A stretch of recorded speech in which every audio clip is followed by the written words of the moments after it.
Telangana dairy corporation chairman Gutta Amit ఉన్నారు. కంచె గచ్చిబౌలి భూమికి సంబంధించి అక్కడ పెద్ద అడవి ఉంది, నానా రచ్చ నానా యాగి జరిగింది. ఏ ఒక్క రెవెన్యూ రికార్డులో కూడా ఇది అటవీ కానీ ఫారెస్ట్ ల్యాండ్ అని కానీ ఎక్కడ కూడా రికార్డ్ కాలేదు. కేటీఆర్ మాత్రం డైరెక్ట్గానే బెదిరిస్తున్నాడు. ఆ భూమిని మేము వెనక్కి లాక్కుంటాం, దాన్ని పెద్ద ఏకో పార్క్గా చూపిస్తామని చెప్తున్నారు. కేటీఆర్ గారు ఎప్పుడైతే ఈ తొండి మాటలు మాట్లాడతారో మేము అధికారంలోకి వస్తాం అనుకోవడమే ఒక పెద్ద డౌట్ అనమాట. ఆల్రెడీ గత గవర్నమెంట్లో చాలా భూములు లీజుకి ఇచ్చారు. నియోపోలిస్ కావచ్చు, కోకపేట కావచ్చు. కేవలం ఈ భూమిని టార్గెట్ చేయడం వెనుక రాజకీయ దురుద్దేశాన్ని అర్థం చేసుకోవచ్చా? గవర్నమెంట్ రికార్డ్ ఏం చెప్తుంది అనేది క్లియర్గా సుస్పష్టం. గవర్నమెంట్ ల్యాండ్, దాంట్లో ఏమీ అనుమానం లేదు. కాంగ్రెస్ పార్టీ ప్రభుత్వానికి భూములు అమ్మడంపై ఉన్న శ్రద్ధ ప్రజా సంక్షేమంపై లేదనేది డైరెక్ట్గానే ప్రతిసారి ఆరోపిస్తుంది. 9.5 సంవత్సరాల పాటు ఏదైతే బీఆర్ఎస్ ప్రభుత్వం ఉందో 8 లక్షల కోట్ల పైసలకు అప్పుల్లో రాష్ట్రాన్ని తీసుకొచ్చారు. బీజేపీ పార్టీ మేమే విజయం సాధించినట్టుగా వాళ్ళు ఎక్స్పోజర్ తీసుకున్నారు. బీజేపీ పార్టీ అయినా సరే, బీఆర్ఎస్ పార్టీ అయినా సరే కడపలో విషం పెట్టుకొని చేసే విష ప్రచారమే తప్ప మరొకటి కాదు. Welcome to Big TV. తెలంగాణలో ప్రస్తుతం కంచె గచ్చిబౌలి భూములపైన ఎందుకు రచ్చ జరుగుతుంది, ఎందుకు చర్చ జరుగుతుంది? తెలంగాణ కాంగ్రెస్ ప్రభుత్వం డెవలప్మెంట్ పేరిట భూముల్ని తీసుకొని ఉద్యోగాలు ఇవ్వడం కోసం కావచ్చు, తెలంగాణలో పారిశ్రామికంగా అభివృద్ధి చెందడానికి ప్రయత్నం చేస్తుందని చెప్తుంటే ప్రతిపక్షాలు మాత్రం ఖచ్చితంగా అటవీ భూమి అని చెప్పి వాళ్ళు రచ్చ చేస్తున్నాయి. ప్రస్తుతం Telangana dairy corporation chairman Gutta Amit ఉన్నారు. నమస్తే అండి. నమస్తే. సో మీరు చదువుకున్న వ్యక్తి, ఓవరాల్గా ఇష్యూస్ని కూడా బాగా స్టడీ చేసినట్టున్నారు. కంచె గచ్చిబౌలి భూమికి సంబంధించి 21 ఏళ్ళ పోరాటం ఈరోజు తెలంగాణ గవర్నమెంట్కి ఆ భూములు చెందినాయి. కానీ అక్కడ పెద్ద అడవి ఉంది, జింకలు, నెమళ్ళు అసలు సౌండ్స్ చేస్తున్నాయి, జింకలు వచ్చి రోడ్ల మీద తిరుగుతున్నాయి, ఇళ్ళకి వస్తున్నాయి అని చెప్పి నానా రచ్చ నానా యాగి జరిగింది. ఏం చెప్పదలుచుకున్నారు? అంటే నమస్తే నగేష్ గారు. మొదటగా ఆలోచన చేయాల్సింది ఏంటంటే ఇది అటవీ భూమా కాదా అనేది మొదటగా గవర్నమెంట్ రికార్డ్ ఏం చెప్తుంది అనేది మనం చూడాల్సిన అవసరం ఉంది. కంచె గచ్చిబౌలికి సంబంధించిన ఏదైతే సర్వే నెంబర్ 25 ఉందో ఏ ఒక్క రెవెన్యూ రికార్డులో కూడా, అంటే ఒరిజినల్గా మన దగ్గర అందుబాటులో ఉండే revenue record first primary document Khasra Pahani ఉంటుంది.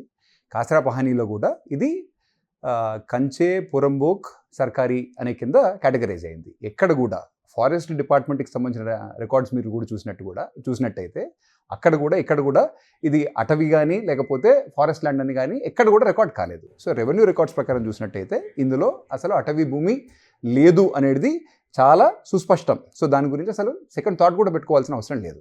అయితే మీరు చెప్పినట్టుగా ప్రతిపక్షాలు రాజకీయ కోణంలో ఆలోచన చేసి ప్రభుత్వం ఏదైతే ఒక నిర్మాణాత్మక పాత్ర పోషిస్తూ అభివృద్ధి జరగాలి. చిన్న పాయింట్, అటవీ భూమి అనేది కాదనేది చెప్తున్నారు, ఇది సుస్పష్టం.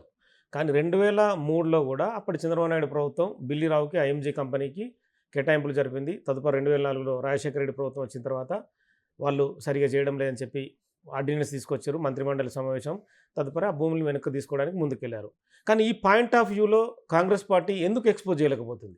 అంటే ఖచ్చితంగా ప్రజల ముందు గవర్నమెంట్ దగ్గర ఉన్న రికార్డ్స్ కానీ అన్నీ కూడా ప్రజల ముందు పెంచడం జరుగుతూ ఉంది.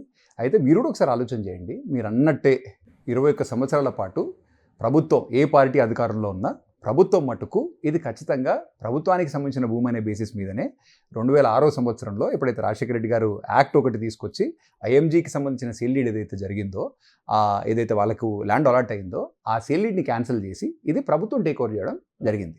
అయితే ఐఎంజీకి సంబంధించిన సంస్థ హైకోర్టుకు పోవడం, అదేవిధంగా సుప్రీంకోర్టు వరకు పోయి 2024 సంవత్సరంలో సుప్రీంకోర్టు అంటే భారతదేశానికి సంబంధించిన అత్యున్నత న్యాయస్థానం ఏదైతే ఉందో అదొక జడ్జిమెంట్ రిలీజ్ చేస్తూ దీంట్లో ప్రభుత్వానికి సంబంధించినంత వరకు ఏదైతే ఆర్గ్యుమెంట్ ఉందో అదే కరెక్టు, ఈ భూమి ఐఎంజీకి చెల్లదనే ఒక నిర్ణయం తీసుకోవడం జరిగింది.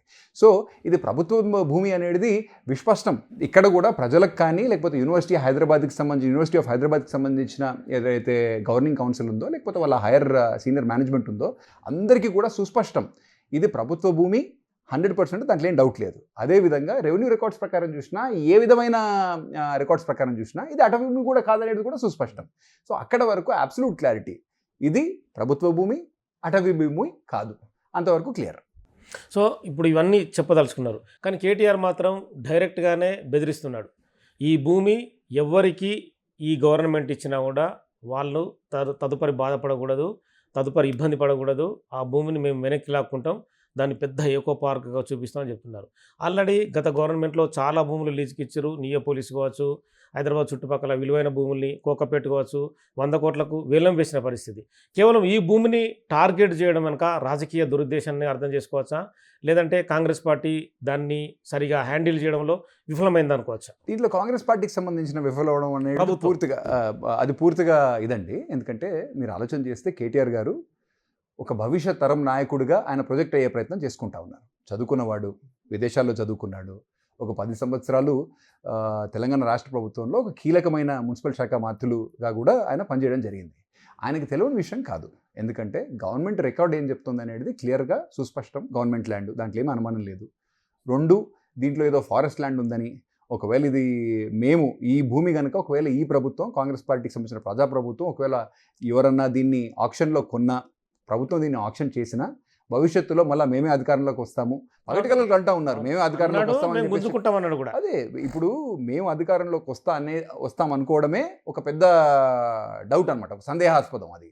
అట్లాంటి డౌట్ ఉన్నాక కూడా ఒకవేళ ప్రజల్లో ఏ మెసేజ్ ఇద్దామనుకుని కేటీఆర్ గారు అనుకుంటున్నారో ఒకసారి ప్రజలందరూ కూడా ఆలోచన చేయాలి. ఎందుకంటే ఒక చదువుకున్న వ్యక్తి, ఏ ప్రభుత్వం అయినా ప్రజల ద్వారా ఎన్నుకోబడింది తప్ప ఇంకోటి కాదు. ప్రజల ద్వారా ఎన్నుకోబడిన ప్రభుత్వం కొన్ని విధాన నిర్ణయాలు తీసుకుంటుంది. విధాన నిర్ణయాలు తీసుకున్నప్పుడు దానికి భవిష్యత్తులో రాబోయే ఏ ప్రభుత్వం అయినా, ఏ పార్టీ అధికారంలోకి వచ్చినా సరే వాళ్ళు కట్టుబడి ఉండాల్సిందే తప్ప మరొకటి కాదు. ఇప్పుడు ఇందాక మీరే చెప్తున్నట్టుగా గత బీఆర్ఎస్ ప్రభుత్వం కూడా హైదరాబాద్ చుట్టుపక్కల సుమారు కొన్ని వేల ఎకరాలలో భూములను అన్యాక్రాంతం చేయడం అయితేనేమి, లేకపోతే టీజీఐసీ ద్వారానైతేనేమి, లేకపోతే హెచ్ఎండిఏ ద్వారానైతేనేమి ఆక్షన్లలో అమ్మడం జరిగింది. మరి ఈ ప్రభుత్వం వచ్చిన తర్వాత ఆ రోజు మీరే చేసినారు కాబట్టి కక్షపూరితంగా వ్యవహరిస్తూ ఈరోజు ఆ ఆక్షన్ చేసిన భూములను ఒకవేళ ఈ ప్రభుత్వం అనేది రద్దు చేస్తే, ఆ జరిగిన సేల్ డీడ్స్ కానీ ఆక్షన్స్ కానీ ఈ ప్రభుత్వం రద్దు చేసే పరిస్థితి ఒకవేళ వస్తే మనం ఇన్వెస్టర్స్కి ఏం మెసేజ్ ఇవ్వబోతున్నాం? మన రాష్ట్రాన్ని ఎవరు నమ్ముతారు? మన రాష్ట్రం మీద, ఎందుకంటే కేటీఆర్ గారు అనేక సార్లు బ్రాండ్ తెలంగాణ, బ్రాండ్ హైదరాబాద్ అని చెప్పేసి ఆయన డంకా బజాయించి ప్రచారం చేస్తూ ఉంటారు. మరి అట్లాంటి మనిషి ఈ రోజుకి కూడా ఏదైనా కొత్త ఇన్వెస్ట్మెంట్ వస్తే, ఆ రోజు నేను ఏదో ప్రయత్నం చేసినాను కాబట్టి ఈరోజు ఆ ఇన్వెస్ట్మెంట్ వస్తుందని చెప్పేసి గంటా బజాయించి చెప్పే కేటీఆర్ గారు మరి ఇట్లాంటి మెసేజ్ ఇవ్వడం వల్ల మన రాష్ట్రానికి సంబంధించిన పరపతి కానీ, పలుకుబడి కానీ జాతీయ స్థాయిలో అయితేనేమి, అంతర్జాతీయ స్థాయిలో అయితేనేమి మరి చులకన కాదా? ఎందుకంటే ఈ ప్రభుత్వానికి, ఈ రాష్ట్ర ప్రభుత్వానికి విధానపరమైన అంశాల్లో స్పష్టత లేదు. రేపటి నాడు ఇది ఒక పొలిటికల్ అన్సర్టనిటీ. ఏ పెట్టుబడిదారుడికి కూడా ప్రభుత్వం ద్వారా ఒక స్టేబుల్ గవర్నెన్స్ అనేది రావాలి, ఒక పాలసీ దగ్గర క్లారిటీ ఉండాలి. అట్లాంటిది కన్ఫ్యూజన్ అనేది ఒకటి క్రియేట్ చేసి ఒక భయానకమైన వాతావరణం, ఎవరైతే పెట్టుబడిదారుడు వస్తాడో ఈరోజు ఈ ప్రభుత్వం ఏమైనా అనుమతులు ఇస్తే భవిష్యత్తులో మేము క్యాన్సిల్ చేస్తామనే ఏదైతే ధోరణి కానీ దృక్పథం ఉందో, భవిష్యత్తు ఒక ప్రోగ్రెసివ్ పాలిటిషియన్కి, ఒక ఫ్యూచర్ లీడర్కి ఉండాల్సిన లక్షణాలు ఇవి కావు. దయచేసి ప్రజలందరూ కూడా గమనించాలా. ఎందుకంటే ఇది మంచి పద్ధతి కాదు. ఇది కక్షపూరిత ధోరణి అనేది రాజకీయాల్లో ఏదున్నా ఒక పద్ధతి ఉండాలా, ఒక పాలసీ ప్రకారం జరగాలి తప్ప ఈ విధమైన ధోరణి ఖచ్చితంగా గ్రహించదగ్గాల్సిందే. ఎవరైనా సరే తెలంగాణ రాష్ట్రానికి సంబంధించిన ప్రజలు కానీ, లేకపోతే ఎందుకంటే కేటీఆర్ గారికి ఒక భారతదేశ వ్యాప్తంగా కూడా ఒక ఇమేజ్ ఉంది అనే ఒక ఫీలింగ్లో ఆయన ఉన్నారు. మరి అట్లాంటి ఇమేజ్ ఉన్న మనిషి ఇట్లాంటి మాటలు మాట్లాడడం ఎంతవరకు శ్రేయస్కరం అనేది ప్రజలందరూ కూడా ఆలోచన చేయాలా. రాష్ట్రానికి మట్టుకు ఇట్లాంటి నిర్ణయాలు, ఇట్లాంటి మాటలు ఎవరైనా మాట్లాడినా అది రాష్ట్ర భవిష్యత్తుకు కూడా మంచిది కాదు. ప్రజలందరూ కూడా దీన్ని గ్రహించాలా, దీన్ని ఖండించాల్సిన అవసరం ఎంతైనా ఉంది. కాంగ్రెస్ పార్టీ ప్రభుత్వానికి భూములు అమ్మడంపై ఉన్న శ్రద్ధ ప్రజా సంక్షేమంపై లేదనేది డైరెక్ట్గానే ప్రతిసారి ఆరోపిస్తున్నాడు. ఏం సమాధానం చెప్తాడు? అంటే ఇప్పుడు కాంగ్రెస్ పార్టీ ప్రజలకు 2023వ సంవత్సరంలో అనేక హామీలు, ప్రజలకు అనేక గ్యారంటీలు ఇచ్చిన తర్వాత కాంగ్రెస్ పార్టీ అధికారంలోకి రావడం జరిగింది. ఇప్పుడు కాంగ్రెస్ పార్టీ ఇచ్చిన హామీలను కానీ, గ్యారంటీలను కానీ తూచా తప్పకుండా ఫుల్ఫిల్ చేయాల్సిన బాధ్యత కాంగ్రెస్ పార్టీ ప్రభుత్వం మీద ఉంటుంది. ఏ హామీనైనా అమలు చేయాలన్నా, ఏదైనా పని చేయాలన్నా, సంక్షేమం చేయాలన్నా, అభివృద్ధి చేయాలన్నా అది ఆర్థికపరమైన వనరుల మీద ఆధారపడి ఉంటుంది. అయితే గడిచిన 10 మాసాలు, ఎందుకంటే ఈ ప్రభుత్వం వచ్చే కంటే ముందు 2014 సంవత్సరంలో తెలంగాణ రాష్ట్రం ఏర్పడిన తర్వాత 9.5 సంవత్సరాల పాటు ఏదైతే బీఆర్ఎస్ ప్రభుత్వం ఉందో రాష్ట్రాన్ని సుమారు ఒక 8 లక్షల కోట్ల పైచలకు అప్పుల్లో ఈరోజు రాష్ట్రాన్ని తీసుకొచ్చారు. ఇన్ని లక్షల కోట్ల అప్పులు చేసిన తర్వాత ముఖ్యమంత్రి గారు కూడా మన బడ్జెట్ సందర్భంగా కూడా అసెంబ్లీలో పేర్కొనడం జరిగింది. ప్రతి నెల సుమారు 5,500 నుంచి 6,000 కోట్ల దాకా మనం ప్రతి నెల అసలు ప్లస్ మిత్తి కట్టడానికే సరిపోతా ఉంది. సో ప్రభుత్వం ఏదన్నా అభివృద్ధి కార్యక్రమాన్ని టేకప్ చేయాలన్నా, సంక్షేమం టేకప్ చేయాలన్నా మనకి డబ్బులు అవసరం కాబట్టి ఆ డబ్బుల దగ్గర ఈ పాత ప్రభుత్వం ఇన్ని అప్పుల కుప్ప చేసిపోయింది కాబట్టి ఆర్థిక వనరులు సమకూరాలంటే ఇబ్బందులు ఉన్నాయి కాబట్టి అనేక విధాలుగా ఆలోచన చేస్తూ దీంట్లో ట్యాక్స్ రెవెన్యూ ఏమైనా పెంచుకోవచ్చా, లేకపోతే కేంద్ర ప్రభుత్వం ద్వారా ఏమైనా మనం అడిషనల్ నిధులు ఏమైనా తీసుకునే దానికి ఆస్కారం ఉందా, అనేక విధాలుగా ఈ వనరులను సమకూర్చుకొని ప్రజలకు ఏ విధంగా మనం సంక్షేమం అందించాలన్నా, లేకపోతే ప్రజల గురించి అభివృద్ధి గురించి ఏదైనా కార్యక్రమాలు కానీ ప్రాజెక్ట్స్ కానీ టేకప్ చేయాలంటే డబ్బులు అవసరం పడతాయి కాబట్టి ఆ ఆలోచనతో ప్రభుత్వం చేస్తూ ఉంది. ఇది కూడా అట్లాంటి ఆలోచనే తప్ప మరొకటి కాదు. ఎందుకంటే ఇది ప్రభుత్వ భూమి, ప్రభుత్వ ఆస్తి. మరి గడిచిన ప్రభుత్వంలో కూడా ఆ రోజు ఓఆర్ఆర్కి సంబంధించినంత వరకు మనకు ఏదైతే ఆర్థికపరమైన హక్కులు ఉన్నాయో ఒక 30 సంవత్సరాల పాటు ఓఆర్ఆర్ని లీజ్కి ఇచ్చి ఒక 7-8 వేల కోట్లకు సుమారు అంతకంటే ఎక్కువ వాల్యూ వస్తుందనే ఆలోచన ఆ రోజే అనేక ఆరోపణలు వచ్చినాయి. అయినా కూడా సరే వారు ఎన్నికల కంటే ముందు ఏదో తొందరపాటుతో ఆ రోజు ఓఆర్ఆర్కి సంబంధించిన హక్కులు కూడా వేరొకరికి కట్టుబెట్టారు. అదొకటే కాకుండా ఇందాక మీరు చెప్పినట్టుగానే మోకిళ్ళ భూములు అమ్మినారు, షాబాద్ దగ్గర భూములు అమ్మినారు, బుద్ధివెల్ల భూములు అమ్మినారు, నియోపోలిస్ కొక్కపేట్ల భూములు అమ్మినారు. ఈ భూముల అమ్మకాల ద్వారా సుమారు 20 నుంచి 30 వేల కోట్ల పైచులకు రాబడి ఆ ప్రభుత్వం అందించింది. ఆ వచ్చిన రాబడితోని వాళ్ళు అనేక కార్యక్రమాలు టేకప్ చేయాలి. ఈ మధ్య ఒక చిన్న ధర్నా జరిగింది నియోపోలిస్లో. కొంతమంది విద్యార్థులు, 100 మంది విద్యార్థులు ఆడ వెళ్ళి నియోపోలిస్లో బీఆర్ఎస్ పార్టీ కార్యాలయం కోసం 11 ఎకరాలు ఇచ్చారు. అప్పుడు ఏదో తాత్కాలికమైన ధరను కేటాయించారు. అదే నియోపోలిస్లో 100 కోట్ల ఎకరాన్ని అప్పటి గవర్నమెంటే వేలం వేసింది. దాన్ని ఎలా చూస్తుంది కాంగ్రెస్ పార్టీ? కాంగ్రెస్ పార్టీ కూడా ఈరోజు నేను ప్రభుత్వానికి కూడా రిక్వెస్ట్ చేస్తా ఉన్నా. కేటీఆర్ గారు ఎప్పుడైతే ఈ తొండి మాటలు మాట్లాడతారో, ప్రభుత్వం తీసుకునే విధానపరమైన నిర్ణయాలు మా ప్రభుత్వం భవిష్యత్తులో వచ్చిన తర్వాత వాటికి వ్యతిరేకంగా మేము పనిచేస్తాము, ఎవరైతే భూములు ఎట్లా కొంటారో మేము చూస్తాము, కొన్న వాళ్ళు గట్టుకు మేము ముందే చెప్తున్నాము, మీరు కొంటే మటుకు మాది బాధ్యత కాదనే ధోరణిలో ఆయన మాట్లాడినారు. మరి ఆ రోజు ఒకవేళ నియోపోలిస్లో ఆయన భూములు ఆక్షన్ చేసినారు, బాగానే ఉంది. ఆక్షన్ చేసిన భూములతో పాటు ఇందాక మీరు చెప్పినట్టు ఒక 11 ఎకరాలు బీఆర్ఎస్ పార్టీకి సంబంధించినంత వరకు 3.5 కోట్ల అతి తక్కువ ధరకు వాళ్ళ కేటాయింపులు చేయడం జరిగింది. 11 ఎకరాలకు 1100 కోట్లు రావాలా 100 కోట్లకు ఒక ఎకరం పోయింది కదా. మరి అట్లాంటప్పుడు 11 ఎకరాలకు సుమారు 1000 కోట్లన్నా రావాలి కదా. మరి 1000 కోట్లు రావాల్సిన చోట అతి తక్కువ ధరకు నేను అనుకుంటా ఒక 35 నుంచి 40 కోట్లకే ఈ మొత్తం భూమిని బీఆర్ఎస్ పార్టీకి కట్టబెట్టినారు. మరి అట్లాంటి గందరగోళం జరిగినప్పుడు నేను కాంగ్రెస్ ప్రభుత్వాన్ని కూడా కోరుతా ఉన్నా. ఎందుకంటే మన దగ్గర రాజశేఖర రెడ్డి గారు ఈ ఐఎంజీకి సంబంధించిన భూమి కేటాయింపు జరిగినప్పుడే ఆ 2006వ సంవత్సరంలోనే ఆ రోజు ఉన్నటువంటి ఉమ్మడి రాష్ట్రం కాబట్టి Andhra Pradesh government property protection and resumption of government property అనే ఒక యాక్ట్ పాస్ చేయడం జరిగింది. మన రాష్ట్రం మనం సాధించుకున్న తర్వాత అదే యాక్ట్ తెలంగాణలో కూడా Telangana protection of government property act కింద రూపాంతరం చెందింది. ఆ యాక్ట్ ద్వారా మరి గత బీఆర్ఎస్ ప్రభుత్వం కూడా ఎక్కడెక్కడైతే అన్యాయంగా అక్రమంగా ల్యాండ్ అలాట్మెంట్ చేసినా కూడా సరే, లేకపోతే వాళ్ళ సొంత అవసరాలకు ఆ భూములను కానీ మనం మళ్లించుకునే పరిస్థితి ఒకవేళ ఉంటే అతి తక్కువ ధరకు ప్రజల శ్రేయస్సుకు వ్యతిరేకంగా ప్రజల భవిష్యత్తుని పనంగా పెట్టి తీసుకునే నిర్ణయాలు ఉన్నాను కూడా సరే ఈ ప్రభుత్వం కూడా అట్లాంటి ఆలోచన. ఎందుకంటే కేటీఆర్ గారు అట్లాంటి మాటలు మాట్లాడినారు కదా. మరి ఎవరు ఆయన అట్లాంటి పని చేస్తే ఈ ప్రభుత్వం కూడా అట్లాంటి పని చేస్తే భవిష్యత్తులో వచ్చే ప్రతి ప్రభుత్వం కూడా రాజకీయంగా విరోధులు కావచ్చు తప్ప మనం శత్రువులం కావాల్సిన అవసరం లేదు కదా. ఏ నిర్ణయం తీసుకున్నా ప్రజల శ్రేయస్సు గురించి ఏ ప్రభుత్వం నిర్ణయం తీసుకోవాలి తప్ప మరొకటి కాదు. అందుకే కేసీఆర్ గారికి తీసుకున్న మాటలు కానీ ఆయన తీసుకున్న అంశాన్ని కానీ ప్రజలందరూ కూడా ఖండించాల్సిన అవసరం ఎంతైనా ఉంది. ఐసిఐసిఐ బ్యాంకుకు తాకట్టు పెట్టారు, 10,000 కోట్లు తీసుకున్నారు కంచె గచ్చిబౌలి భూములకు సంబంధించి అని చెప్పి ఆరోపణ. రెండవది హరీష్ రావు కూడా ఒక ఆరోపించాడు, అసెంబ్లీలోనే డైరెక్ట్గానే మేము తాకట్టు పెట్టాం, 10,000 కోట్లు తీసుకున్నాం అని చెప్పినారని చెప్పి. కానీ ఐసిఐసిఐ బ్యాంకు నిన్న ఖండించింది, అసలు మా దగ్గర లోనే తీసుకెళ్ళని చెప్పి వాళ్ళు ప్రకటన చేశారు. యాక్చువల్ ఏంటి అసలు ఐసిఐసిఐ బ్యాంకు, ఇందులో ఇన్వాల్వ్మెంట్ ఏంటి, వాళ్ళ పాత్ర ఏంటి?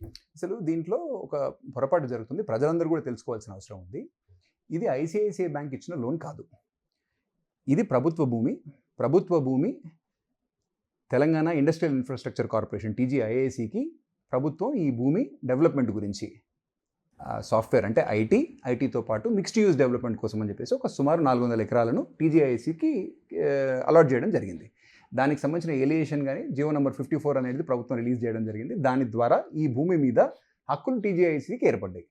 టీజీఐఐసికి హక్కులు వచ్చిన తర్వాత ఇంతకుముందు ప్రభుత్వాలు కూడా ఇదంతా ప్రొసీజర్ ప్రకారమే జరిగింది తప్ప దీంట్లో ఎక్కడ కూడా ప్రొసీజర్ మిస్ అవ్వలేదు. ఎందుకంటే ఈరోజు ఉన్నటువంటి టీజీఐఐసి ఏదైతే ఉందో ఇంతకుముందు కాలంలో ఉమ్మడి రాష్ట్రం ఉన్నప్పుడు అది ఏపీఐఐసి కింద ఉండింది. ఆ రోజు చంద్రబాబు నాయుడు గారు హైటెక్ సిటీ ప్రాంతాన్ని అభివృద్ధి చేసిన ఆ హైటెక్ సిటీని అభివృద్ధి చేసే కార్యక్రమం ఏదైతే ఉందో అది ఏపీఐఐసి ఆధ్వర్యంలో జరిగిందనమాట. సబ్సిక్వెంట్గా రాజశేఖర రెడ్డి గారి ప్రభుత్వం వచ్చిన తర్వాత ఈరోజు ఉన్నటువంటి ఫినాన్షియల్ డిస్ట్రిక్ట్ ఏదైతే నానక్రామ్ కూడా పుప్పల్గూడ ప్రాంతంలో ఉందో అదంతా కూడా డెవలప్మెంట్ అంతా చేసింది కూడా టీజీ అంటే ఆ రోజు ఉన్నటువంటి ఏపీఐఐసీనే టీజీఐఐసీ కింద రూపాంతరం చెంది ఈరోజు ఎందుకంటే hitech city or financial district మీరు ఒకవేళ ఆలోచన చేసినట్టయితే సుమారు 10 లక్షల నుంచి 11 లక్షలకు సంబంధించిన ఐటీ ఆర్ ఐటీ ఎనేబుల్డ్ సంబంధించిన ఉద్యోగులు ఈ ప్రాంతంలో పనిచేస్తున్నారు. హైదరాబాద్లో ఈరోజు మంచి బిజినెస్ జరుగుతూ ఉంది, మంచి ఉపాధి కల్పన జరుగుతూ ఉందంటే దానికి ఐటీ మూల కారణం. సుమారు ప్రతి సంవత్సరం 2 లక్షల కోట్ల రేంజ్లో మనం ఇక్కడి నుంచి మనం బిజినెస్ చేస్తూ ఉన్నాము. అది ఇంటర్నేషనల్ బిజినెస్ అనేది హైదరాబాద్ నుంచి జరుగుతూ ఉంది. మరి 9-10 లక్షల ఉద్యోగ కల్పన అనేది ఆ రోజునటువంటి ఏపీఐఐసీ తీసుకున్న నిర్ణయాల వల్ల ఆర్ వాళ్ళు టేకప్ చేసిన ప్రాజెక్టు వల్ల జరిగినప్పుడు ఈ 400 ఎకరాలు కూడా తెలంగాణకు సంబంధించిన ప్రభుత్వం ఈ రోజు ఉన్నటువంటి ప్రభుత్వం టీజీఐసీకి కేటాయిస్తే ఆ 400 ఎకరాల్లో రాబోయే ఐటీ ప్రాజెక్ట్స్ అనుకోండి, లేకపోతే ఐటీ కంపెనీలు ఎవరైతే పెట్టుబడిదారులు వచ్చి పెట్టుబడి పెడతారో దానివల్ల సుమారు ఒక 4-5 లక్షల ఉద్యోగాల కల్పన జరుగుతూ ఉంటుంది. నేను ఇంకోటి విషయం కూడా యూనివర్సిటీ ఆఫ్ హైదరాబాద్ విద్యార్థులకు కూడా చెప్పదలుచుకున్నా. ఏంటంటే యూనివర్సిటీ ఆఫ్ హైదరాబాద్ పక్కనే ఉంది. మీరు చదువులు చదివిన తర్వాత మీ భవిష్యత్తు అనేది ఉద్యోగాల మీదనే డిపెండ్ అవుతూ ఉంటుంది కదా.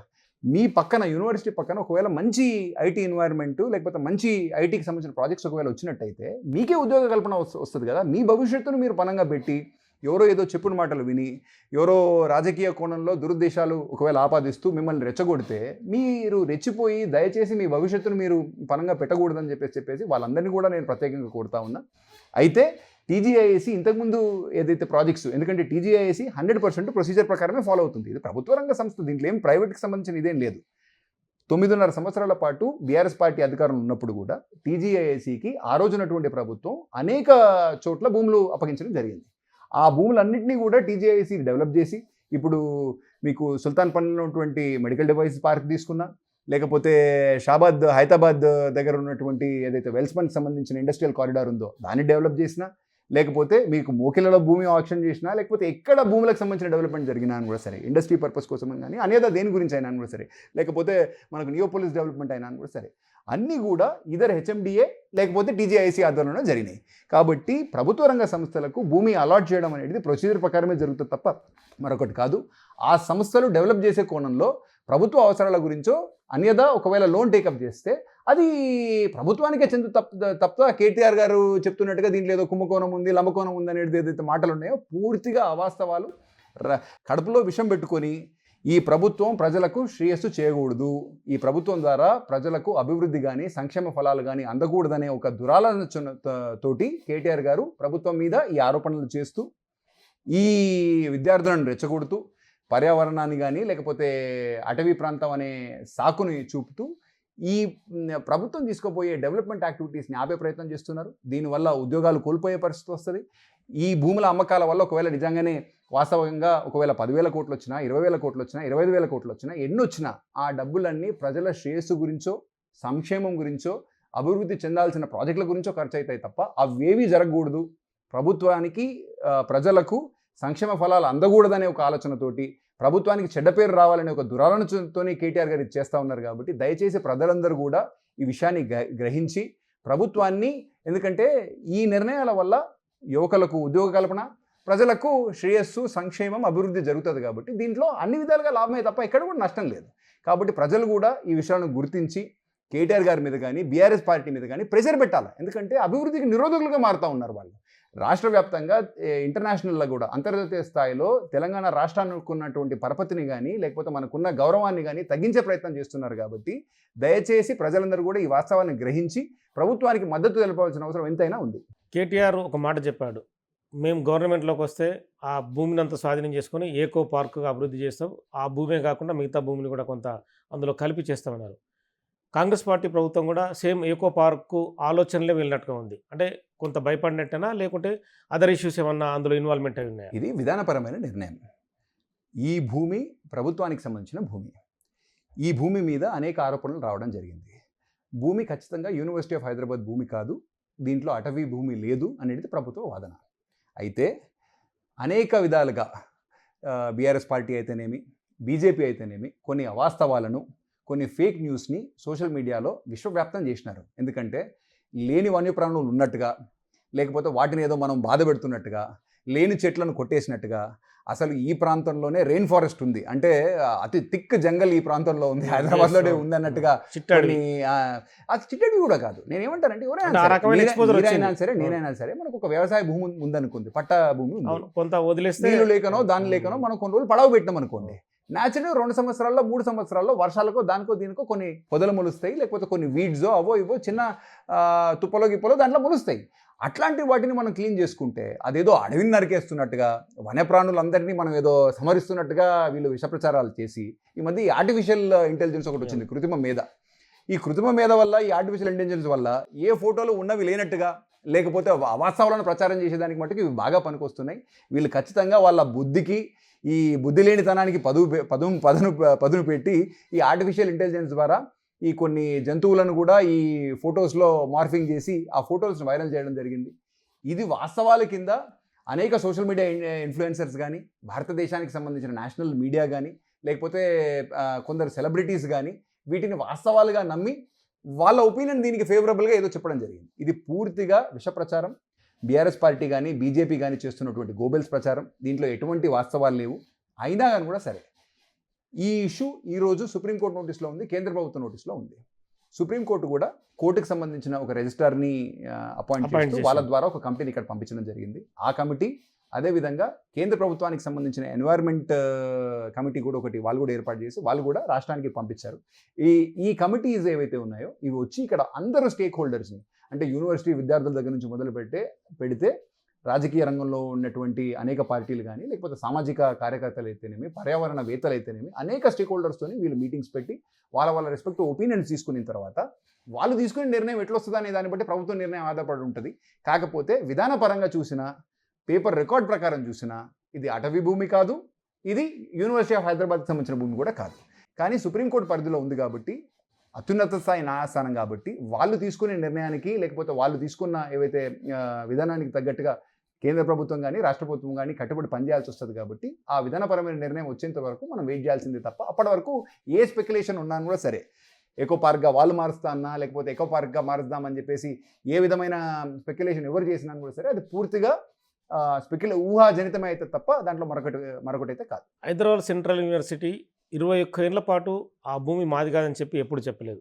ఈ గొడవ జరుగుతున్న సమయంలోనే మరి వాళ్ళకు పొలిటికల్ ప్రెషర్ వచ్చిందా, కేంద్ర ప్రభుత్వం ఆధీనంలో ఉన్న యూనివర్సిటీనా, ఆల్ ఆఫ్ సడన్ వాళ్ళకు నోటు విడుదల చేశారు రిజిస్ట్రార్ పేరు మీద, ఈ భూమి మాదే అని చెప్పి వాళ్ళు నోటు విడుదల చేశారు. తదుపరి మళ్ళీ ప్రభుత్వం కూడా ఈ భూమి మాదే, ఇక్కడ వాళ్ళకి గోపన్పల్లిలో వేరే కేటాయింపులు జరిగాయని చెప్పి సర్వే నెంబర్లు, అప్పుడు గతంలో జరిగిన 2003-4 ప్రాంతంలో ఈ భూమి తీసుకొని వాళ్ళకి భూమి అప్పచెప్తున్నట్టుగా ఒప్పందాలు అవన్నీ కూడా బయటకు వచ్చాయి. సో ఇందులో విశ్వవిద్యాలయాల యూనివర్సిటీలు వైస్ ఛాన్సలర్లు ఎంటర్ అవ్వడం కూడా ఎలా చూస్తారు మీరు? అంటే ఈ యూనివర్సిటీస్కి సంబంధించినంత వరకు కూడా ఈ మధ్య కాలంలో అనేక మీడియా సంస్థల్లో కూడా నేను కూడా డిబేట్స్లో పాల్గొనడం అంటే చూడడం కూడా జరుగుతూ ఉంది. ఏంటంటే కేంద్రీయ విశ్వవిద్యాలయానికైనా భారతదేశ వ్యాప్తంగా ఎటువంటి పెద్ద విద్యా సంస్థకైనా కూడా సరే ఇంత భారీ స్థాయిలో భూములు లేవు. అలాట్మెంట్ జరిగినప్పుడు సుమారు 2324 ఎకరాలకు సంబంధించి 2324 ఏకర్స్కి సంబంధించిన అలాట్మెంటు ఆ రోజు ఈ కేంద్రీయ విద్యాలయాన్ని ఏర్పాటు చేస్తున్నందుకు ఆ రోజు ఇందిరాగాంధీ గారి ప్రభుత్వం 1975లో అలాట్మెంట్ చేయడం ఏర్పాటు చేసింది. తర్వాత ఆ రోజు ఉన్నటువంటి కారణాల రీత్యా, ఆ రోజు ఉన్నటువంటి అవసరాల రీత్యా ఆర్టీసీకి ఒక 9-10 ఎకరాలు, ఒక మండల కాంప్లెక్స్కి మండల కార్యాలయం కూడా ఈరోజు షేర్లింగంపల్లి మండల కార్యాలయం కూడా ఇదే సర్వే అందులోనే ఉంది. సో ఇట్లా అనేక ఆర్టీసీకి అయితేనేమి, ఎలక్ట్రిసిటీ డిపార్ట్మెంట్కి అయితేనేమి, లేకపోతే ఒక మన నవోదయ విద్యా సంస్థ కూడా ఒక స్కూల్ కూడా దీంట్లో ఇదే ఆవరణలో నడుస్తూ ఉంది. ఇది ఒకటే కాకుండా తర్వాత రాను ప్రభుత్వ అవసరాల రీత్యా యూనివర్సిటీకి సంబంధించిన కన్సెంట్ తీసుకుంటూ IIIT ఈరోజు హైదరాబాద్కి సంబంధించిన మరొక ఉన్నత విద్యా సంస్థ కూడా ఇదే సర్వే నెంబర్లో ఉంది. ఇది ఒకటే కాకుండా చంద్రబాబు నాయుడు గారు ఆఫ్రో ఏషియన్ గేమ్స్ ఏర్పాటు చేసినప్పుడు దానికి సంబంధించిన స్పోర్ట్స్ కాంప్లెక్స్ గచ్చిబౌలి స్టేడియం కూడా ఇందులోనే ఉంది. సో ఇవన్నీ కూడా అనేక అవసరాల రీత్యా ఈ భూములు చిన్న చిన్నగా సర్వే నెంబర్ 25లో అలాట్ అవుతూ ఉన్నాయి. అయితే 2300 ఎకరాల నుంచి ఎప్పుడైతే చంద్రబాబు నాయుడు గారు ఒక 400 ఎకరాలు IMGకి కట్టబెట్టాలనే ఆలోచన చేసినప్పుడు, అదేవిధంగా ఒక 134 ఎకరాలు ఆ రోజు ఉన్నటువంటి ఆంధ్రప్రదేశ్ NGOs కాలనీ గురించి చెప్పేసి డిమార్కెట్ చేస్తూ ఒక 534 ఎకరాలను సెపరేట్గా డిమార్కెట్ చేస్తూ దానికి బదులుగా గోపన్పల్లికి సంబంధించిన సర్వే నెంబర్ 36, 37లో ఉన్నటువంటి ప్రభుత్వ భూమి ఏదైతే ఉందో 397 ఎకరాలకు వీళ్ళకు ఎక్స్చేంజ్ చేసే విధంగా ఆ రోజు ఉన్నటువంటి కలెక్టర్ బిఆర్ మీనా గారు, ఐఏఎస్ గారు, తను ఒక ప్రొసీడింగ్ కూడా ఇవ్వడం జరిగింది అన్నమాట. ఈ ప్రొసీడింగ్ అనేది క్లియర్, ఇదేదో జస్ట్ ఆషామాషి ప్రొసీడింగ్ కూడా కాదు. కలెక్టర్ గారు క్లియర్గా ఒక నిర్ణయం తీసుకుంటూ 534 ఎకరాలను, అందులో 400 ఎకరాలను క్రీడా పరమైన అంశాలకు కేటాయిస్తూ 134 ఎకరాలను మటుకు ఎన్జిఓస్ కాలనీ గురించి అని కేటాయిస్తూ దీనికి బదులుగా 397 ఎకరాలను బదిలీ ద్వారా, ఎక్స్చేంజ్ ద్వారా ఇది క్లియర్గా యూనివర్సిటీ ఆఫ్ హైదరాబాద్ యాక్సెప్ట్ కూడా చేసింది. దీనికి వాళ్ళ యాక్సెప్టెన్స్ కూడా పంచనామా చేస్తూ ఆనాటి తహసీల్దార్ కూడా ఈ ల్యాండ్స్ని కూడా బదిలీ చేస్తూ పొజిషన్ కూడా మార్పు చేర్పులు చేయడం జరిగింది. ఇంతవరకు క్లియర్గా యూనివర్సిటీ ఆఫ్ హైదరాబాద్కి ఇది ప్రభుత్వ భూమి కాదని చెప్పేసి వాళ్ళ ఆధ్వర్యంలో ఒప్పుకోవడం జరిగింది. అయినా కూడా సరే 2017వ సంవత్సరంలో ఎప్పుడైతే బీఆర్ఎస్ పార్టీ ఆ రోజు అధికారంలో ఉన్నప్పుడు, కేటీఆర్ గారు మున్సిపల్ శాఖ మంత్రులుగా ఉన్నప్పుడు, ఆయన మహోం విహంగా కోసమనో లేకపోతే అక్కడ ఉన్నటువంటి టీఎన్జిఓస్ కాలనీ గురించి ఇదే ప్రాంతంలో ఒక 100 ఫీట్ల రోడ్ ఏర్పాటు చేసే ప్రయత్నం చేసినారు. మరి ఆ రోజు కేటీఆర్ గారు ఆలోచన చేయాలి కదా. మహోం విహంగాకి పర్మిషన్లు ఇచ్చినప్పుడు, ఇదే సర్వే నెంబర్లో వచ్చినప్పుడు, మరి ఎందుకు కేటీఆర్ గారికి ఆ రోజు వన్యప్రాణులు కానీ, లేకపోతే అటవీ ప్రాంతం కానీ, లేకపోతే ఇదొక సంరక్షిత ప్రాంతం కానీ ఎందుకు కేటీఆర్ గారు కనపడలేదు? ఆ రోజు మీరు చేస్తే తప్పు కాంది. ఈరోజు ఈ ప్రభుత్వం ప్రజల శ్రేయస్సు గురించి, అభివృద్ధి గురించి, ఉద్యోగ కల్పన గురించి ఈ ప్రభుత్వం నిర్ణయం తీసుకున్నప్పుడు ఇది ఎట్లా తప్పు అవుతుంది అనేది మై హోమ్ కూడా ఒక ప్రకటన ఇచ్చింది. ఈ భూములు ప్రైవేట్ వ్యక్తులు ఉంచుకున్నాం అని చెప్పి వాళ్ళు ఒక ప్రకటన రిలీజ్ చేశారు. అసలు ఇందులోని భూములేనా లేకపోతే వాళ్ళు ప్రైవేట్ వ్యక్తులు ఉంచుకున్నారు? ఇదే సర్వే నంబర్లో అనేక అవసరాల రీత్యా ప్రభుత్వం ఇంకొకరికన్నా ఎక్స్చేంజ్ గురించో లేకపోతే ప్రజా శ్రేయస్సు గురించి వాళ్ళు ఒకవేళ భూమి కేటాయిస్తే ఇదే సర్వే నెంబర్కి సంబంధించిన భూమే కదా. దీనికి పక్కనే 400 ఎకరాలకు సంబంధించిన భూములు కూడా ఉన్నప్పుడు ఇదే సర్వే నెంబర్లో ఇక్కడ కూడా మరి వన్యప్రాణులు ఉండాలి కదా, ఇక్కడ కూడా మరి అటవీ ప్రాంతం ఉండాలి కదా. ఇప్పుడు ఇక్కడ కూడా రియల్ ఎస్టేట్ వ్యాపారం చేసినట్టే 100% చేసినప్పుడే. ఇక్కడ ఇంకొక ఫ్యాక్ట్ కూడా ఉంది. వాళ్ళు చేసినప్పుడేమో తప్పు కాదు, ఈ ప్రభుత్వం చేసినప్పుడేమో తప్పు అవుతుంది. సో టీఏజేఎస్కి భూములు కట్టబెట్టినారు, దాని ద్వారా వాళ్ళు కూడా ఇల్లులు, కాలనీలు వాళ్ళు ఏర్పాటు చేసుకోవడం జరిగింది. మహోం విహంగా అయితే హైరైజెస్ అపార్ట్మెంట్సే కట్టేసినారు అనమాట. మరి మీరు ఆ మున్సిపల్ శాఖ మంత్రులుగా ఉన్నప్పుడు మీరు పర్మిషన్స్ ఇచ్చి మీరు 100 ఫీట్ల రోడ్ వేసినప్పుడు ఆ రోజు కూడా మీరు నోటీస్ చేయాలి, ప్రజలందరూ కూడా గమనించాలి. ఆ రోజు కూడా యూనివర్సిటీ ఆఫ్ హైదరాబాద్ ఏం ఊరుకోలా. 2017వ సంవత్సరంలో ప్రభుత్వం రోడ్ ఏర్పాటు చేయాలని ఒక మెమో రిలీజ్ చేస్తే 100 చెట్లు కూడా నరికేసారు మరి అప్పుడు ఆ టైంలో చేసే. ఆ రోజు కూడా అయితే యూనివర్సిటీ ఆఫ్ హైదరాబాద్ ఆ రోజు కూడా హైకోర్టుకు పోయింది. ఎందుకంటే ఇది మా భూమి అని చెప్పేసి హైకోర్టు కూడా పోవడం జరిగింది. 2021 సంవత్సరంలో మన హైకోర్టు మరొకసారి క్లియర్గా ఒక జడ్జిమెంట్ ఇస్తూ, ఈ జడ్జిమెంట్ ఐఎంజీకి వ్యతిరేకంగానో ఇంకెవరికో వ్యతిరేకంగా కాదు, యూనివర్సిటీ ఆఫ్ హైదరాబాద్కే క్లియర్గా ఆ జడ్జిమెంట్లో ఈ భూమి మీకు సంబంధం లేదు, ఈ భూమి మీద మీకు ఎటువంటి హక్కులు కానీ టైటిల్ కానీ లేదనేది యూనివర్సిటీ ఆఫ్ హైదరాబాద్కి తెలియజేస్తూ మళ్ళా 2021 సంవత్సరంలో తెలంగాణ రాష్ట్ర హైకోర్టు ఒక జడ్జిమెంట్ పాస్ చేసింది. చేసిన తర్వాత యూనివర్సిటీ ఆఫ్ హైదరాబాద్ దీని మీద ఆశలు వదులుకుందనమాట. సో 1-2 సార్లు ఇది వాళ్ళ యాక్సెప్టెన్స్లోనే ఎక్స్చేంజ్ జరిగింది, హైకోర్టు కూడా ధృవీకరించింది. ఇట్లా అనేక విధాలుగా ఈ భూమి ప్రభుత్వ భూమి అనేది ఏర్పాటు చేసిన తర్వాత ఇక దీంట్లో డౌట్కి కానీ ఆస్కారం లేదు. కేటీఆర్ గారు కూడా మరొకసారి ఆలోచన చేయాలి. మహోం విహంగాకు ఒక న్యాయం, ప్రభుత్వం ఉపాధి కల్పన గురించో ప్రజల శ్రేయస్సు గురించో తీసుకునే దానికి నిర్ణయం తీసుకుంటే మటుకు ఒక న్యాయం ఎట్లయితుంది? మీరు చేస్తే అది మన ఏదో అంటారు కదా తెలుగులో. సో అట్లాంటి పరిస్థితి అనేది కేటీఆర్ గారు దయచేసి గురితెరగాల. ప్రజల శ్రేయస్సు గురించి మీ ఆలోచనలు కానీ మీ నిర్ణయాలు కానీ తీసుకుంటే బాగుంటుంది అనేది నా అభిప్రాయం. బీజేపీ పార్టీ కేంద్రంలో అధికారం చెలాయిస్తుంది. ఇక్కడ ఉన్న బీజేపీ ఎంపీలు 2 కేంద్ర మంత్రులు కూడా మేమే విజయం సాధించినట్టుగా వాళ్ళు ఎక్స్పోజర్ తీసుకున్నారు. కేంద్ర మంత్రి కిషన్ రెడ్డి కూడా స్వయంగా ఎక్స్ వేదిక కూడా ప్రకటన కూడా చేశారు. సో ఈ మధ్య బీజేపీ ఎంపీలంతా కూడా హైదరాబాదు యూనివర్సిటీ ఆఫ్ వాళ్ళని, వైస్ ఛాన్సలర్ని, రిజిస్ట్రార్ని కలిసి ఆ భూములపైన చర్చ కూడా చేశారు. రఘునందన్ రావు ఆ భూములు ఖచ్చితంగా హైదరాబాద్ సెంట్రల్ యూనివర్సిటీ అని చెప్పి ఆరోపణ చేస్తూ ఖచ్చితంగా అక్కడ ఈ పరిశ్రమలు కానీ అవి రాకూడదని చెప్పి వాళ్ళు కూడా డైరెక్ట్గా అంటున్నారు. అంటే మీరు చెప్పినట్టుగా బీజేపీ పార్టీ అయినా సరే, బీఆర్ఎస్ పార్టీ అయినా సరే, కాంగ్రెస్ పార్టీ ప్రభుత్వం ఇక్కడ ప్రజల్లో చులకన కావాలా, ఇక్కడ వీళ్ళ మీద బురద చల్లే ప్రయత్నం చేయాలా, ఈ ప్రభుత్వం ప్రజల శ్రేయస్సు కోసం తీసుకునే నిర్ణయాలు ఏవైతే ఉన్నాయో, సంక్షేమం కానీ అభివృద్ధి కానీ, వీటికి ఆర్థికపరమైన అంశాల వల్ల ఆ పనులు జరగకూడదు అనే ఒక దురుద్దేశంతో కడుపులో విషం పెట్టుకొని చేసే విష ప్రచారమే తప్ప మరొకటి కాదు. బీజేపీ కూడా క్లియర్గా తెలుసు. ఎందుకంటే ఇందాక మీరు చెప్పిన రెఫరెన్స్ ఏదైతే ఉందో, రఘునందన్ రావు గారు, నేను మొన్న తనకు సంబంధించిన ప్రెస్ మీట్ కూడా ఒకటి చూశాను. ఆ ప్రెస్ మీట్లో కూడా తను ఒక ఆ రోజు ఉన్నటువంటి 2012వ సంవత్సరంలో ఆ రోజు ఉన్నటువంటి కలెక్టర్ గారు సీసీఐఏకి ఒక ఉత్తరం రాశారు. ఈ రెఫరెన్స్ రఘునందన్ రావు గారు 2012కి సంబంధించిన ఈ రెఫరెన్స్ తీసుకున్నారు. ఈ దీంట్లో కూడా ఆయన సెలెక్టివ్గా మాట్లాడినారు. దీంట్లో కూడా క్లియర్గా ఏమని రాసిందంటే ఏలియనేట్ చేయమని చెప్పేసి ఆ రోజు ఉన్నటువంటి కలెక్టర్ గారు సీసీఐఏ గారికి ఒక ఉత్తరం రాయడం మటుకు వాస్తవం. దీంట్లో 2185 ఎకరాలు, దీంట్లో సుమారు గోపన్పల్లికి సంబంధించిన ల్యాండే 397 ఎకరాలు దీంట్లో ఆయన రెఫర్ చేసినారు, మెన్షన్ చేసినారు. దీంట్లో గోపన్పల్లికి సంబంధించిన భూములు కూడా ఉన్నాయి. సో ఈ 400 ఎకరాలు అయితే ప్రభుత్వం కానట్టే కదా లెక్క. ఇప్పుడు గోపన్పల్లి గురించో లేకపోతే యూనివర్సిటీ ఆధ్వర్యంలో వాళ్ళ వ్యవస్థ ఏదైతే ఉందో, వాళ్ళ బిల్డింగ్స్ కానీ వాళ్ళ ఇన్ఫ్రాస్ట్రక్చర్ ఏదైతే ఉందో వాటి గురించి ఎవరు ప్రశ్నించట్లేదు. ఈ 400 ఎకరాల గురించే మనం మాట్లాడుతున్నప్పుడు ఆ 400 ఎకరాలకు సంబంధించినంత వరకు క్లియర్గా ఎక్స్చేంజ్ అయిపోయింది. దానికి అగేన్స్ట్ గోపన్పల్లికి సంబంధించిన ల్యాండ్స్ అన్నీ కూడా తీసుకున్నట్టుగా ఈ దీంట్లోనే ఈ లెటర్లోనే గోపన్పల్లికి సంబంధించిన ల్యాండ్కి సంబంధించిన మార్కెట్ రేటు కూడా కలెక్టర్ గారు సీసీఐఏకి తెలియజేస్తూ రాసిన ఉత్తరం అనమాట ఇది. దీంట్లో సెలెక్టివ్గా ఆయన మాట్లాడినారు తప్ప దీంట్లో మరి గోపన్పల్లికి సంబంధించిన ల్యాండ్ ఉన్నప్పుడు ఆ 400 ఎకరాలు అయితే బయటపడ్డట్టే కదా లెక్క. ఆ 400 ఎకరాలు ప్రభుత్వం ఉన్నట్టే కదా లెక్క. దాని గురించే మనం మాట్లాడుతున్నప్పుడు ఎంతసేపటికి వితండవాదన చేయాలా, ప్రజలను కలబొల్లి మాటలు చెప్పి ప్రభుత్వానికి మంచి పేరు రాకుండా ప్రభుత్వానికి అవరోధాలు సృష్టించాలనే ప్రయత్నం బీజేపీ పార్టీ కానీ బీఆర్ఎస్ పార్టీ కానీ చేస్తూ ఉంది. వాళ్ళిద్దరు కూడా కలిసి పనిచేస్తూ ఉన్నారు. కేటీఆర్ గారు కూడా నిన్న జరిగిన ప్రెస్ మీట్లో ప్రభుత్వం మీద అనేక అభాండాలు వేసినారు. అన్ని పరిమితులు తీసుకున్నాం, అన్ని అనుమతులు తీసుకున్న తర్వాత కూడా క్లియర్గా ఆర్బీఐ నుంచి పర్మిషన్స్ ఉన్నాయి. ఏంటి ఈ నాన్ కన్వర్టబుల్ డిబెంచర్స్ ఏదైతే టీజీఐఏసీ ఇష్యూ చేసి ఒక 10,000 కోట్లు సమీకరించిందో ఇదేదో ఐసీఐసీఐ ఇచ్చినట్టుగా అది పూర్తిగా అవాస్తవం. ఐసీఐసీఐ ఇవ్వడం అనేది అవాస్తవం. ఎన్సీడీల ద్వారా టీజీఐఏసీ అనేక ప్రైవేట్ ఇన్వెస్టర్స్ ద్వారా బాండ్స్ ఇష్యూ చేసి ఆర్బీఐ పరిమితులకు అనుమతులకు లోబడి తీసుకున్న నిర్ణయమే తప్ప ఇంకోటి కాదు. ఈ ప్రభుత్వం కానీ ఏ ప్రభుత్వం కానీ ఆ రోజునటువంటి బీఆర్ఎస్ ప్రభుత్వం కూడా ఇదే ప్రొసీజర్ని ఫాలో అవుతూ ఇదే రూల్ ఆఫ్ లాని ఫాలో అవుతూ డబ్బులను సమీకరించడానికి నార్మల్ ప్రక్రియ అది. ఇంకోటి కూడా తను నిన్న ఆరోపణ చేస్తూ ఇంకోటి చెప్పినారన్నమాట. దీంట్లో ఒక మర్చెంట్ బ్యాంకర్ ఉన్నాడనో లేకపోతే ఒక బ్రోకర్ ఉన్నాడనో ఒక కన్సల్టెంట్ ఉన్నాడనో ఒక బీజేపీ ఎంపీ కూడా సీఎంతో మరి అట్లాంటప్పుడు మీరు ఆయన పేరు చెప్పాలి కదా.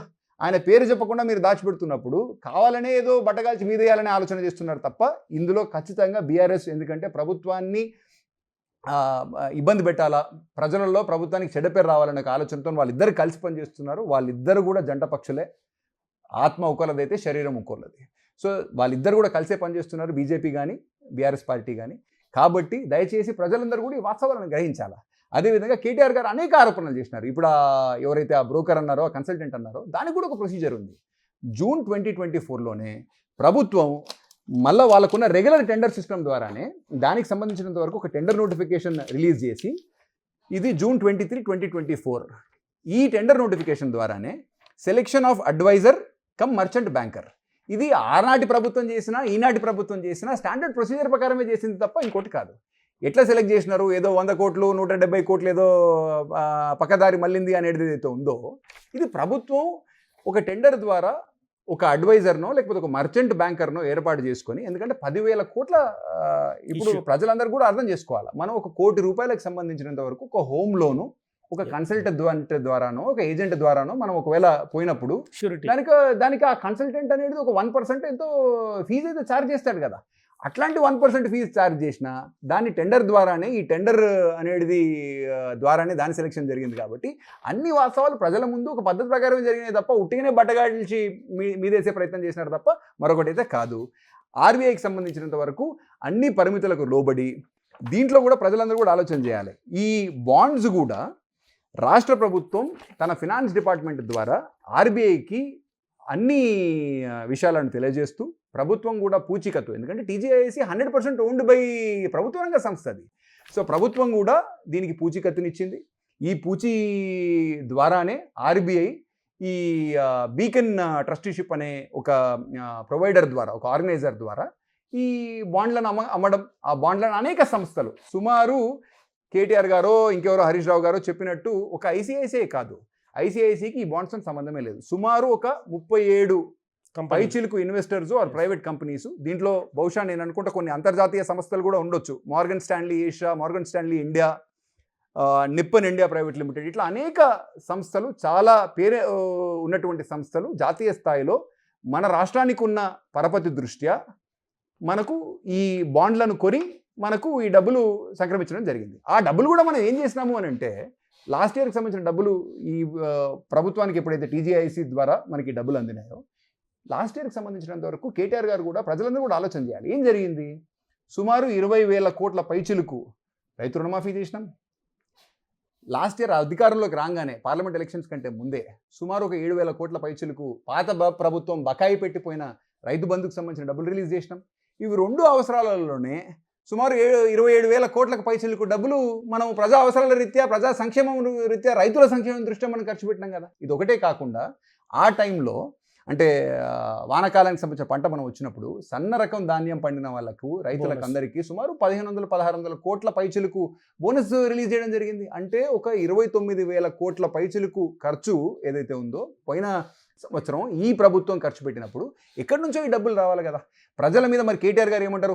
మనం ఆర్థికపరమైన అంశాలకు లేకపోతే అప్పులకు జోలికి పోకుండా మరి ప్రజల మీద మరి ప్రభుత్వం నడవాలంటే మరి పన్నులు ఏమంటారా రైతుల మీద, మరి పన్నులు వినియోగదారుల మీద ఏమంటారా, ప్రజల మీద ఎవరి మీద ఈ భారం మూపి పనులు చేయమంటారు అనేది కేటీఆర్ గారు కూడా చెప్పాలా. ఏ ప్రభుత్వం అయినా కూడా సరే నడవాలంటే 2-3 అంశాలు. ఒకటి స్టేట్కి సంబంధించిన ఓన్ ట్యాక్స్ రెవెన్యూ, 2 ఆర్బీఐ పరిమితులకు అదర్వైజ్ మన బడ్జెట్ పరిమితులకు ఎఫ్ఆర్బిఎంకి లోబడి మనం తీసుకోబోయే అప్పులు, లేకపోతే కేంద్ర ప్రభుత్వం ద్వారా మనకు సమకూరే వనరులు.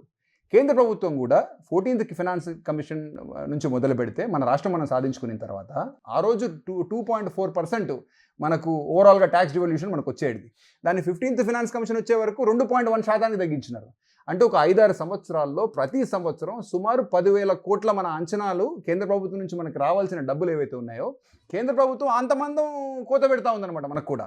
ఇది 14th ఫైనాన్స్ కమిషన్ లేకపోతే 15th ఫైనాన్స్ కమిషన్కి సంబంధించిన రికార్డ్స్ కూడా నా దగ్గర ఉన్నాయి. నేను అది కూడా కోట్ చేయగలుగుతాను. ఎందుకంటే కేంద్ర ప్రభుత్వం మనకు రావాల్సిన డబ్బులు ఇవ్వట్లేదు. ట్యాక్స్ డివల్యూషన్లో ఫైనాన్స్ కమిషన్ రిపోర్టే క్లియర్గా చెప్తా ఉంది మనకు అన్యాయం జరుగుతూ ఉంది. మరి ఈ అన్యాయాన్ని ప్రశ్నించవలసిన భారతీయ జనతా పార్టీకి సంబంధించిన ఎంపీలు ఆ ప్రయత్నం మన ప్రజల గురించో వాళ్ళని ఎన్నుకున్నారు కదా మనము. మరి మన ప్రజలు ఎన్నుకోబడ్డ ఎంపీలు మన గురించి పనిచేయాల్సింది పోయి అక్కడ అన్యాయం జరుగుతుంటే ఆ అన్యాయాన్ని పట్టించుకోకుండా ఇక్కడ ప్రజల శ్రేయస్సు గురించి మన రాష్ట్రానికి సంబంధించిన మన ప్రభుత్వానికి సంబంధించిన భూమిని ఒకవేళ మనం మార్టిగేజ్ చేసి కొన్ని డబ్బులు తీసుకుంటే దీనికి అడ్డుపడే ప్రయత్నం చేస్తున్నారు. అక్కడనేమో అమ్మ పెట్టట్లేదు. ఎందుకంటే కేంద్ర ప్రభుత్వం మనకు పెద్దన్న పాత్ర లేకపోతే ఒక అమ్మకి సంబంధించిన రోల్ కదా.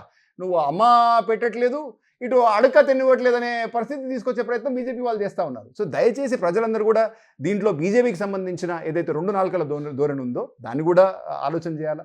కేటీఆర్ గారు లేకపోతే బీఆర్ఎస్ పార్టీ కానీ బీజేపీ పార్టీ కానీ 2 కూడా రాష్ట్ర ప్రయోజనాలకు వ్యతిరేకంగా రాష్ట్ర పరపతి అంతర్జాతీయ స్థాయిలో దేశ స్థాయిలో దిగజార్చే విధంగా వాళ్ళు ప్రయత్నాలు చేస్తూ ఉన్నారు. ప్రజలందరూ కూడా దయచేసి వాళ్ళ మీద ఒక కనిపెట్టవలసిన అవసరం ఎంతైనా ఉంది. వాళ్ళ మీద ప్రెషర్ పెట్టి ప్రజల శ్రేయస్సు గురించి పనిచేయవలసిన అవసరం ఎంతైనా ఉందని చెప్పేసి వాళ్ళందరికీ కూడా వీళ్ళ ప్రజల ద్వారానే ఆ మెసేజ్ పోవాలని చెప్పేసి కూడా నేను కోరుకుంటాను. ఇష్యూని సాఫ్ట్గా డీల్ చేయడంలో అధికారులు ఫెయిల్ అయ్యారా, ప్రభుత్వం ఫెయిల్ అయిందా? ఏ విషయమైనా కూడా సరే ఇట్లాంటివి కొద్దిగా సున్నితపరమైన అంశాలు. అధికారులు కూడా ఇట్లాంటి ప్రాజెక్ట్స్ ఏమైనా టేకప్ చేసినప్పుడు 1-2 సార్లు ఆలోచన చేసి రూల్స్ ఏం చెప్తున్నాయి, నిజంగానే ఎక్కడన్నా ఎవరికన్నా ఏమన్నా అనుమానాలున్నా, అపోహలున్నా, సందేహాలున్నా వాటన్నిటిని బేరీ చేసుకొని 1-2 సార్లు వాళ్ళందరినీ కూడా కన్సల్టేటివ్ ప్రాసెస్ ఒకటి చేస్తుంటే బాగుండేది అనేది నా వ్యక్తిగత అభిప్రాయం. ఎందుకంటే ఏదైనా మేజర్ నిర్ణయం తీసుకుంటున్నప్పుడు ఎవరికన్నా ఇబ్బందులు ఉన్నాయనుకోండి, నలుగురితో పిలిచి మాట్లాడి ఆ పద్ధతి జరుగుంటే బాగుంటుంది అనేది ఈరోజు ఈ సిచ్యువేషను ఈ విధంగా. ఎందుకంటే హెచ్యూ విద్యార్థులు ఉన్నారు, వాళ్ళతో కూడా పిలిచి మాట్లాడి అయ్యా మీ యూనివర్సిటీకి సంబంధించిన సీనియర్ మేనేజ్మెంట్ని అడగండి, ఇది ప్రభుత్వ భూమా లేకపోతే యూనివర్సిటీకి సంబంధించిన భూమా, మీకు క్లారిటీ వచ్చేస్తుంది. రెవెన్యూ రికార్డ్స్ చూడండి, ఇందులో ఎక్కడన్నా ఫారెస్ట్ ల్యాండ్ ఉందా లేదా అనేది. సో వాళ్ళని కూడా కొంచెం కన్సల్టేటివ్ ప్రాసెస్లో తీసుకుని ఉంటే ఇంకా కొంచెం బాగుండేది. అదేవిధంగా ఎక్కడనైనా సరే పర్యావరణానికి సంబంధించినది కానీ లేకపోతే వన్యప్రాణులకు సంబంధించిన అంశాలు ఏవైతే ఉన్నాయో కొంచెం సెన్సిటివ్ సబ్జెక్ట్స్ కాబట్టి ఇక్కడ రూల్ ఆఫ్ లా ఏం చెప్తుంది, నిజంగా అక్కడ వాస్తవిక పరిస్థితులు ఏమున్నాయనేది కొంచెం అంచనా వేసుకొని ఇంకా కొంచెం దీన్ని సెన్సిటివ్గా హ్యాండిల్ చేస్తుంటే బాగుండేది. ఈ ప్రభుత్వ పరంగా ఎక్కడైతే చిన్న చిన్న లొసుగులు ఏవైతే ఉంటాయో నిర్వివాద అంశమే, దాంట్లో ఏం అనుమానం లేదు. కానీ చిన్న చిన్న లొసుగులను ఎప్పుడైతే మనం కల్పిస్తామో ఆ లొసుగులను ఈ రాజకీయ దురుద్దేశంతో ఈ భారతీయ జనతా పార్టీ కానీ లేకపోతే బీఆర్ఎస్ పార్టీ కానీ దాన్ని ఎంతసేపటికి భూతద్దంలో చూపించి లేని సమస్యని ఉన్నట్టుగా ఉన్న చిన్నపాటి ఆ కొద్దిపాటి ఇష్యూను కూడా పెద్దదిగా చేసి చూపించి దానికి artificial intelligence through fake documents కానీ, ఎందుకంటే నిన్నగాక మొన్న ఐసీఐఎస్కి సంబంధించిన వాళ్ళు అఫీషియల్గానే క్లారిఫికేషన్ ఇచ్చారు. ఆ ఇచ్చిన క్లారిఫికేషన్ కూడా ఫేక్ అనేది ఈరోజు సోషల్ మీడియాలో ట్రెండ్ అవుతా ఉంది. దీనికి అఫీషియల్గా వాళ్ళు క్లారిఫికేషన్ కూడా ఇచ్చినారు. మేము క్లియర్గా దీంట్లో క్లియర్గా రాసుంది, మేము we acted only as an account bank, మేము లోన్తో మాకు సంబంధం లేదు, మేము ఓన్లీ ఈ ట్రాన్సాక్షన్ అనేది వచ్చిన డబ్బులు మా అకౌంట్ త్రూ రూట్ అవుతాయి తప్ప మేము మటుకు లోన్ ఇవ్వలేదు అనేది క్లియర్గా వాళ్ళు అఫీషియల్గానే చెప్పినారు. అఫీషియల్గా వాళ్ళు క్లారిఫికేషన్ ఇచ్చిన తర్వాత కూడా ఇదేదో ఫేక్ డాక్యుమెంట్ అయినట్టుగా.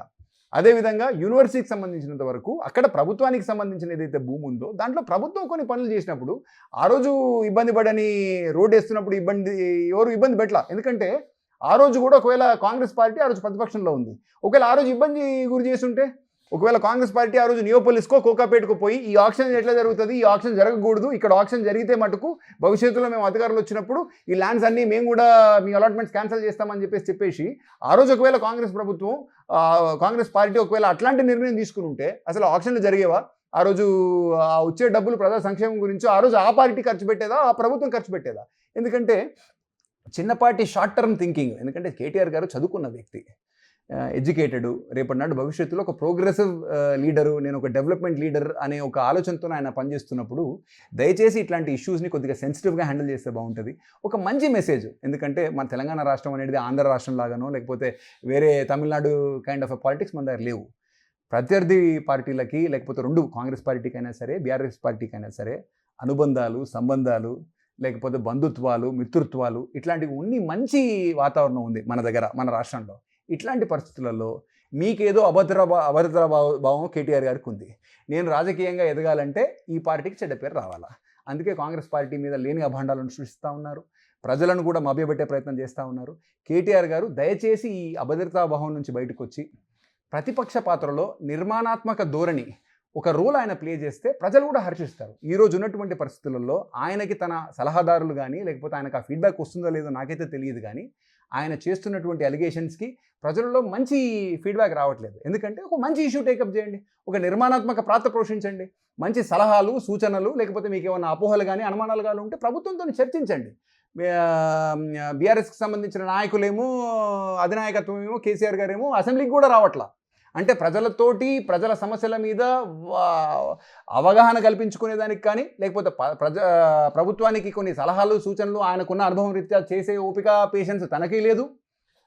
కేటీఆర్ గారేమో పూర్తిగా నిర్వివాద అంశాలను లేవనెత్తి వాటిని వివాదాలు క్రియేట్ చేసే విధంగా కేటీఆర్ గారు మాట్లాడుతూ దయచేసి మంచి రాజకీయ వాతావరణాన్ని, తనకున్న ఏదైతే మంచి భవిష్యత్తు ఉందని ఆయన అనుకుంటున్నారో దాన్ని చెడగొట్టుకోకుండా ప్రజల్లో తనకు చెడ్డ పేరు వస్తూ ఉంది. దయచేసి ఆయన దాన్ని గ్రహించి ప్రజలకు మేలుకు చేకూరే విధంగా ప్రభుత్వానికి కొద్దిగా నిర్మాణాత్మక సూచనలు ఇస్తే బాగుంటుందని చెప్పేసి నా నిశ్చిత అభిప్రాయం. దయచేసి కేటీఆర్ గారు ఒకవేళ చూస్తున్నట్టయితే దీన్ని చాలా సీరియస్గా తీసుకోవాల్సిందిగా నేను కోరుతా ఉన్నా. బీఆర్ఎస్ పార్టీ నియోపోలిస్లో 11 ఎకరాలు కావచ్చు, 33 జిల్లాలో పార్టీ కార్యాలయాలకు ఇచ్చిన ప్రభుత్వ భూములు కావచ్చు, వాటిపైన ఫోకస్ ఉంటుందా ప్రభుత్వంది? అంటే ఇది నా స్థాయికి తగ్గ ఆలోచన కాదు. కాకపోతే ఎప్పుడైతే కేటీఆర్ గారు కొద్దిగా వివాదాస్పద అంశాల్లోకి పోయి ఈ ప్రభుత్వం తీసుకునే విధాన నిర్ణయాల మీద భవిష్యత్తులో మేము అధికారంలోకి ఒకవేళ వచ్చినట్టయితే, ఆయన పగటి కలగంటా ఉన్నారు, బట్ ఒకవేళ వచ్చినట్టయితే మేము వీటి మీద పరిశీలిస్తాము, వీటి మీద కొన్ని ఎవరైతే భూములు కొన్నా లేకపోతే ఈ ప్రభుత్వం కొన్ని చోట్ల పర్మిషన్స్ ఇచ్చింది అనుకోండి, ఆ రోజు వచ్చి మేము క్యాన్సిల్ చేస్తామని అంటే ఈ రోజు ఒక ప్రభుత్వం ఆ రోజు మీరు మైహోం విహంగాకు అంటే ఇప్పుడు నేను సింపుల్ ఎగ్జాంపుల్ చెప్తా, ఆ రోజు మీరు మైహోం విహంగాకు ఒక పర్మిషన్ ఇచ్చిండ్రు.